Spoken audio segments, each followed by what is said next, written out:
سلام دوستان، امیر حسین هستم و به کانال یوتیوبم خوش اومدید. داخل این ویدیو قرار هست که 0 تا 100 HTML رو با همدیگه یاد بگیریم. پس همراه من.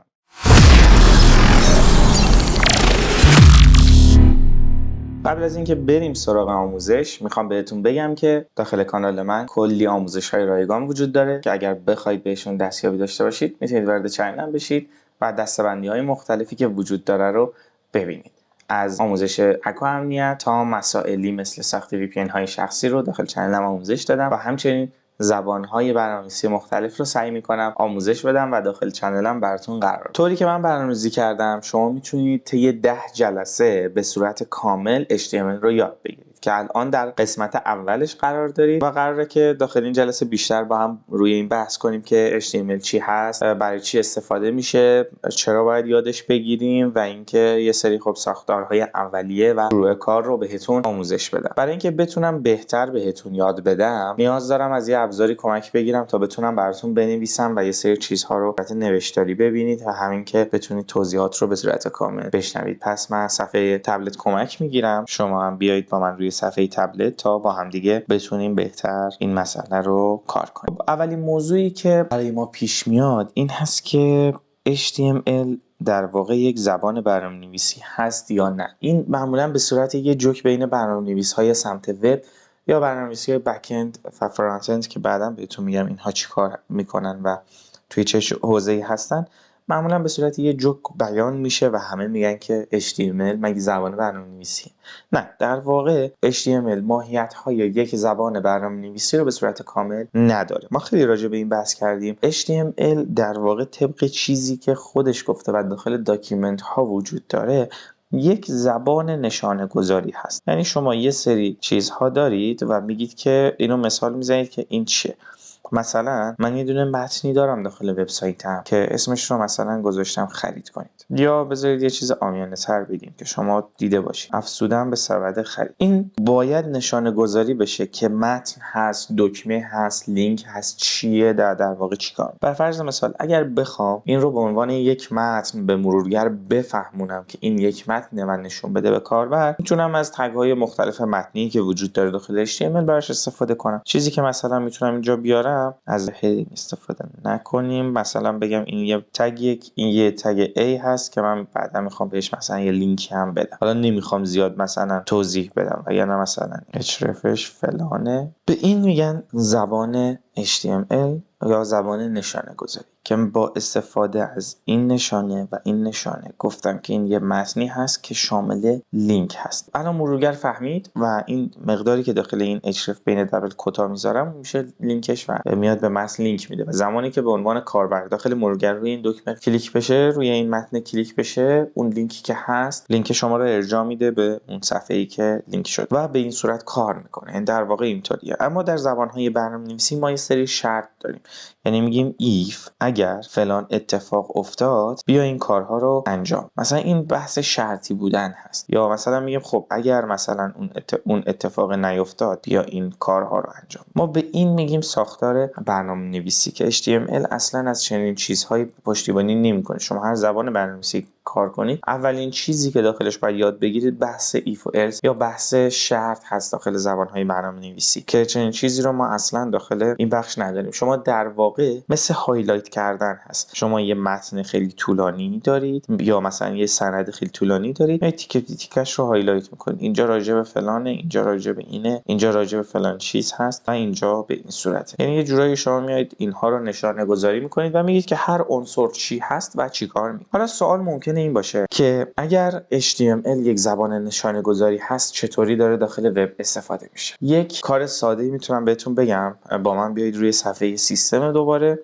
یک کار ساده میتونم بهتون بگم که شما انجام بدید و به واسطه اون بتونید خیلی راحت متوجه بشید این تگ ها رو که چیکار میکنن و چطور کار میکنن. یک کنترل یو اگر روی هر مرورگری بزنید روی صفحه وب باشید یه سری تگ ها براتون اینجا میاره. میبینید که اینجا با تگ HTML هم شروع شده و یه سری تگ های دیگه وجود داره که این قرار گرفتن. می‌بینید همین ساختاری هست که ما نوشتیم. صرفا حالا تگ ها متفاوت هستن و نحوه نوشتن این سند هم متفاوت هست، چون یوتیوب از یه سری بحث‌های فشرده سازی برای کدهاش استفاده می‌کنه. از این بگذریم و بیایم دوباره روی صفحه تبلت بدونیم که باید دقیقاً چی کار بکنیم. کاری که ما باید انجام بدیم برای یاد گرفتن HTML این هست که HTML خب اولا یه بیس کلی داره، باید اون بیسش رو یاد بگیریم. پس من اول میگم بریم بیس رو یاد بگیریم. بعد بیس خب بخوایم بیس رو یاد بگیریم ما باید داخل یک چیزی این رو بنویسیم بیس رو. پس بیس رو میارم دوم. اول پس باید بیام محیطم رو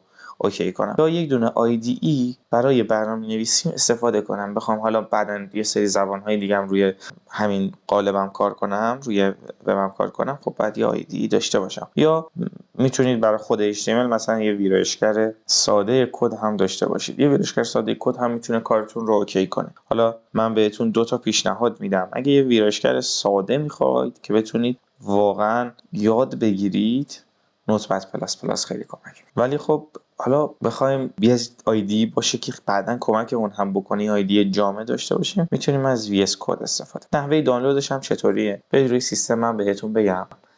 اینجا میایید کافیه سرچ کنید. نوتپد پلاس پلاس رو که سرچ کنید اینجا سایت خودش هست. میتونید روی دانلودش بزنید. من این رو براتون مثلا نصب میکنم که ببینید چطوری. اینجا میایید بر اساس نسخه‌ای که میخواید دانلودش میکنید. مثلا آخرین نسخه‌اش رو دانلود میکنیم ما اینجا که اوتو آپدیت هم داره. اینجا روی دانلود میزنید، صبر میکنید تا دانلود بشه و بعد که روی خود نوتپد بزنید یس رو میزنید. اینجا میتونید زبانتون رو انتخاب کنید. فکر میکنم آره از فارسی هم پشتیبانی میکنه. اوکی رو میزنید. بعد موافقم بعد و نصبش میکنید. این میشه نصب کردن یه محیط برنامه‌نویسیتون که بتونید کدهاتون رو داخلش بنویسید. در پایان هم میتونید اجرا کنید تا ببینید که چطوری میتونید باهاش کار کنید. ولی خب ما کلا نمیخوایم از این فضا استفاده کنیم، میخوایم از VS کد استفاده کنیم، چیزی که همه برنامه‌نویس‌ها توی بیشتر جاها پیشنهادش میکنن. یعنی خیلی پرکاربرد و پر استفاده است بین برنامه‌نویس‌ها. شما میتونید اینجا روی دانلودش بزنید و بیاید داخل خود وبسایت VS کد. حتی اگه اومدید این صفحه هم نبود، اینجا بالا دکمه دانلود رو اگر بزنید میاد داخل این صفحه و بر اساس سیستم عاملتون میتونید نسخه‌اش رو دانلود کنید و نصب کنید روی سیستمتون. نصب مثل همون نوتپد پلاس پلاسه و شما بعد از اینکه نصب کردید میتونید اینجا در عبارت WS رو سرچ کنید و VS کد رو اجرا کنید. البته آیکونش روی دسکتاپتون هم میاد. حالا من یه سری کد دارم اینجا از قبل میبندم اینها رو و یه دونه تب جدید باز.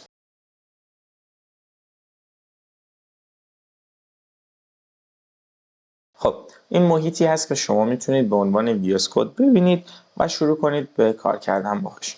ما طبیعتا میخوایم یه دونه فایل بیسیک HTML داشته باشیم و با اون کار. اینجا کافیه روی دسکتاپ یه راست کلیک بکنم، یه فولدر جدید بسازم و اسم این فولدر رو یه چیزی بزنم. مثلا میذارم learn HTML YouTube. اینجا میام یه دونه فولدر دیگه باز میکنم چون میخوام قسمت هام رو جدا کنم. مثلا بگم قسمت یکی که شما بعداً به فایل ها دسترسی داشته باشید. حالا این میتونید روی این فولدر کلیک کنید، شما آپشن رو بزنید اگر در ویندوز 11 هستید، اگر در 10 هستید که این به صورت مستقیم براتون باز میشه. اوپن ویت کد براتون اضافه شده، میتونید روش بزنید و فولدر رو اجرا کنید. اگر هم که اینجوری نبود، روی همون تبی که باز دارید VS کد رو میتونید فولدر رو بگیرید بکشید و رها. به این صورت براتون باز میشه. خب ما اینجا یک رو داریم، اپیزود 1 رو داریم. اینجا یه دونه آیکون نیو فایل دارم. اینجا روش که بزنم میتونم یه فایل بسازم. index.html رو من داخل یک میسازم. حالا میبینید که یه فایل HTML ایجاد کردیم. پس اگر برگردید 1 ثانیه روی تبلت من یه چیزی بهتون بگم، سندهای HTML و سندهای وب رو ما به این صورت نامگذاری میکنیم. میگیم name.html یا میتونید بیاید بگید name.html. ولی خب حالا این همه با حروف کوچیکه، من یه بزرگ مثلا بعضی رو می‌نویسم، اشتباه از سمت من. چیزی که بحث هست، ما فایل اصلی که وجود داره، محتوای صفحه اصلیمون داخلش هست رو به نام ایندکس میشناسیم. پس index.html مهمه برای ما. میشه پس چی؟ index.html میشه صفحه اصلی سایتمون.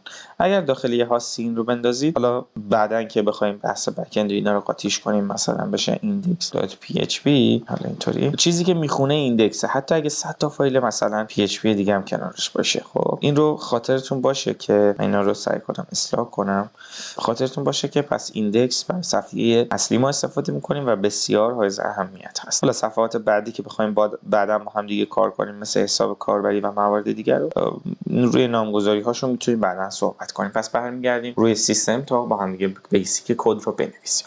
چیزی که هست برای HTML بخواید بنویسید، یه ساختاری داخل VS Code وجود داره که شما اگر HTML بنویسید، یه 2 نقطه بذارید 5 بذارید و اینتر کنید، بیسیک HTML رو براتون اینجا مینویسه. یه توضیح بخوایم راجع به اینها بهتون بدم، یه ذره زومش کنیم. تگ HTML خب تگ اصلی هست که ما اینجا استفاده میکنیم و بقیه تگ ها میاد داخلش قرار. اینجا از اتریبیوت لنگ استفاده کرده، مخفف زبان هست که به صورت انگلیسی پیش فرضش هست و تگ های دیگر رو ما اینجا داریم. ولی چون میخوایم برنامه‌نویسی رو یاد بگیریم و نمیخوایم صرفا کد یه صفحه رو بزنیم، من سعی میکنم اینجا بهتون بگم چطوری بنویسیدش. به صورت خیلی بیسیک اگه بخوایم بریم جلو، اول تگ HTML رو ایجاد میکنیم.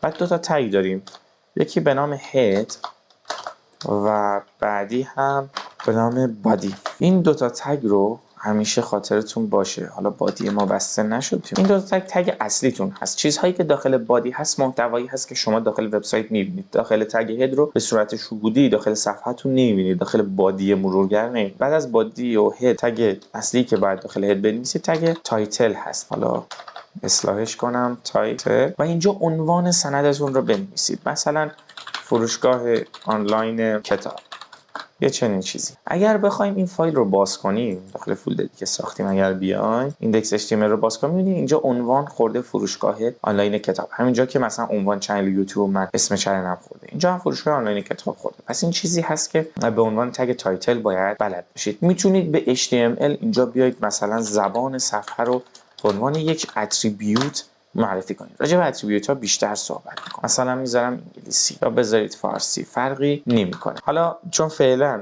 توی بیسیک هستیم تفاوتی نداره، در ادامه خیلی فرق می‌کنه و راجع به اینها با هم دیگه صحبت. یه مثال کلی براتون بزنم. ما می‌خوایم یه دونه عنوان بنویسیم. از H1 استفاده می‌کنیم. حالا راجع به این تگ ها خیلی صحبت می‌کنیم. صرفا می‌خوایم یه تست بکنیم با هم دیگه ببینیم که به چه صورت هست. مثلا اینجا میایم می‌نویسیم سلام دنیا، فارسی می‌خوایم پیش بریم. یه دونه مثلا تگ پی هم داریم که یه سری متن زپرتی داخلش که من ذخیره میکنم و اگر بیایم این سندی که داشتیم رو رفرش کنیم، میبینیم که متن ما اینجا اومده. حالا چطوری اینها رو بیاریم سمت راست که یه بیسیکی داشته باشیم؟ شما کافیه که بیاید این بالا قسمت چیز یه اتریبیوتی به نام dir مخفف دایرکشن بیارید و 2 تا عبارت دارید، RTL LTR.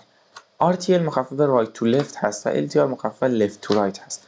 ما میگیم از راست به چپ باشه و یه رفرش اگر بکنیم می‌بینیم که این اتفاق میفته و محتوامون از راست به چپ. برای بیسیک و جلسه اول کفایت میکنه. تا همین حد با من پیش بیایید و توی جلسات بعدی بیشتر راجع به چیزهای دیگه صحبت خواهیم. اگر از ویدیو خوشتون اومد ممنون میشم که لایک کنید. HTML رو کامل توی 10 جلسه آموزش دادیم. خیلی خوشحال میشم که این پلیلیست رو ببینید و HTML رو به صورت کامل یاد بگیرید. سعی میکنم خیلی آسون بهتون یاد بدم. اگر نظری، انتقادی، چیزی دارید توی بخش نظرات برای من بنویسید. موفق باشید.